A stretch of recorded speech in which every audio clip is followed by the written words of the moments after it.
In his opening remarks, the Program Director, Tax Justice and Governance Platform, and the representative of the Executive Director of CISLAC, Chinedu Basi, disclosed that the 2022 National Tax Conference was put together to address tax-related issues in Nigeria. For this 2022 conference, the Tax Justice and Governance Platform is focusing on an issue that has significant implications for the achievement of a sustainable economic survival in Nigeria. The Medium-Term Expenditure Framework and the Fiscal Strategy Paper 2023 to 2025 notes that the aggregate tax expenditures in 2021 amounted to 6.68 trillion, approximately 4% of Nigeria's GDP. In that same 2021, also, customs generated 1.34 trillion naira, while exemptions from the same institutions amounted to about 2.296 trillion naira. So for us, the main purpose of this event, is to x-ray the tax expenditure for us as a country.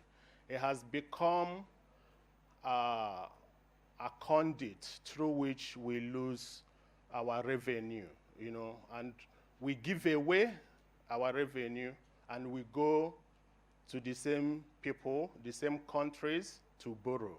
The theme for the 2022 National Tax Conference is Tax Expenditure and its Implication for National Development. The fourth annual tax conference convened by the Tax Justice and Governance Platform is an indication that the discussion on resource mobilization has become an important space for articulating alternatives and calling on government to act.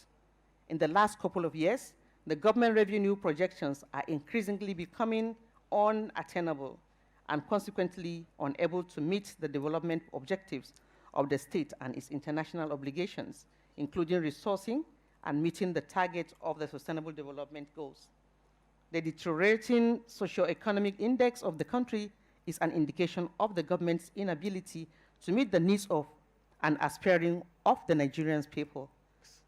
But what can we do differently to widen the tax base such that we can all get value for what we're actually paying for?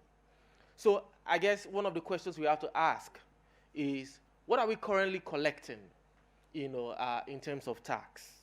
How are we using that in terms of priorities? And this goes back to the budgeting process, because we're talking about national development, right? And if we're talking about national development, it comes back to prioritizations. What are we prioritizing in terms of our budgeting process based on the revenue that we have? Of course, like earlier said, debt servicing alone is taking a chunk of what we're generating.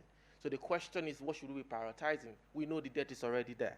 For IBP, we adopt what we call a holistic budget lens approach. So we are not just interested on the budgetary side. And when I say the budgetary side, I'm referring to the expenditure side, because that's where most of us are more comfortable. But we also believe that the revenue side is as important as the expenditure side. So, but we believe that public services must be funded, talking about the SDGs. And we believe that governments need adequate revenue to adequately fund the critical public services, especially the ones that the poorest and the most marginalized in society depend on. The stakeholders at the event who spoke on the way forward are also calling on the public finance management regime to save the nation's economic system.